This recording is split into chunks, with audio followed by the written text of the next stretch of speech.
Well, while they're getting the pictures for the DC March, okay, Roberta, you had a special thing. What happened to you when you got there, your trip? When we got there on Friday morning, they had already made an appointment with Mark Souter to take Connie Covis. There you go. Okay. From the 912 to take us through the White House and have a little session with him, and then we went and we had lunch downstairs, and then we had our pictures taken with Souter and Mike Pence. But we did have a little conference with Mark Souter. So what you're saying is kind of true. They won't come to us, so we had to go to them. Way to Washington D.C. to go to them. Do we have the pictures up of the buddies? Okay. Here is one of the pictures, and if you're familiar with Washington D.C., this is looking out from where Jefferson. From the Capitol. Okay, that's not where. Looking backwards. Right, but isn't if you're looking out. You would be on the Capitol lawn, right in front of the White House, looking back towards the monument. Okay, and that's the Jefferson Monument, right, yes. where he's sitting in that big chair? Right. Okay, go ahead to the next one. I want to show a few now, of the this is the other way, looking towards the Capitol. So people can decide on the amount. Now, people... But I got to tell you, this is even deceiving, because what you're seeing here is just one street. You're looking at Pennsylvania Street, and then they even made the people move off of the mall. So the green grass. So there's an excellent. There you go. Leave that one for a minute. There you go. But so that was deliberate. They said move off the lawn, and I think that had to do with trying to make it look sparse, even though it wasn't, because you saw that nice big green stretch. So all that did was just flood the streets even more. So you're not just seeing people in that street, but I mean they are overflowing in all the back streets and all the lawns, and I mean, D.C. was shut down. It was absolutely shut down. People could not come in anymore. And something really interesting that happened was two guys from Switzerland. They were in there, and I said, "You came all the way from Switzerland to be in this march?" And they said, "Well, no, we were here on business, and we seen the march and decided to get into it." And I thought that was great. I actually heard, though, that there were people from foreign countries. There were. Because of the Ron Paul campaign, we had foreigners that had meetup groups. And I've heard foreigners say that if we lose our freedom, they have no shot. Well, I stood right next to a guy from England. Yes. And he was also filming and doing some things there, too. Now, here's some interesting things, and I want you guys to tell me some of your favorite signs. I mean, I saw signs ranging from some fun ones, but the neat thing is these were homemade. These were people sitting at home, taking the time to think, what do I want my sign to say? Yeah.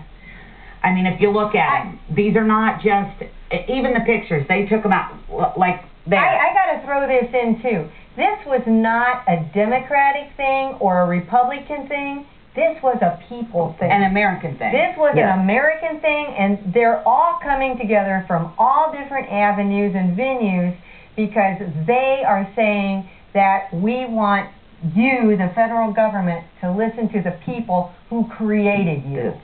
Absolutely. Yes. When do freeloaders become more important than taxpayers? So that one was one of my favorites. I threw that in there. And there was great costumes everywhere. Oh, yeah. It was.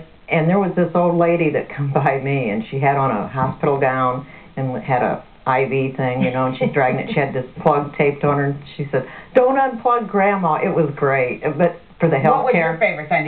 Can you remember what your favorite sign? That probably had, well, my favorite sign, well, no, I can't say it.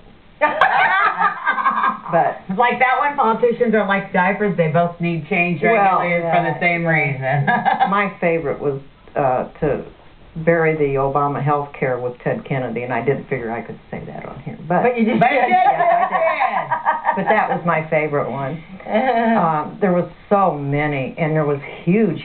Some of them were 2 to 3 people were carrying them through the street. Did you have a favorite one that just blew you away? Well, actually, it had to do with Obama, and we can't talk about that. See?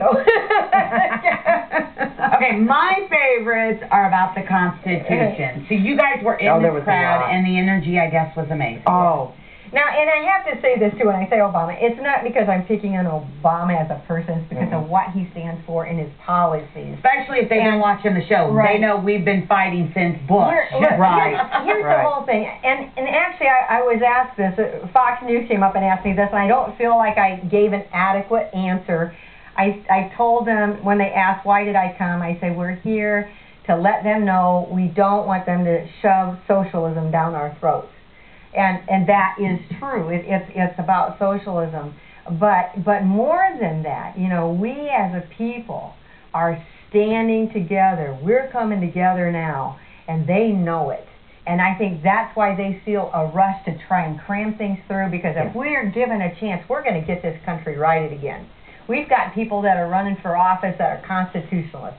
And we're all over the country. We have one in this district. Yes. 3rd district. I'm in 6th, but you guys have Rachel Grubb. We're gonna be. We've had her on the show. She was one of our initial meetup members, and we're gonna get some time with her. And I'd like to do a couple events, so that'd be great. But yes, people are trying. Grassroots, just all people. over the country. And it's happening. This was all over. so inspiring, wasn't it, Roberta? Oh, it really was so inspiring. We went there, and yes, people are angry about, you know, socialism trying to be shoved down our throats. That's not what we're about. That's not what this country is about, and we're letting them know it. So we're excited and inspired because there's so many people that feel like we do. And when we were there and we saw just streets just overflowing with people who agree that we need to get back to the republic. We need to restore... republic, not the democracy. Right. We need to restore the republic. Yes. And how many times we say, this is not a democracy. It is a republic. All right, now I'm going to burst your bubble. Oh, no. You had a blast, and it was a great showing, but what did it accomplish?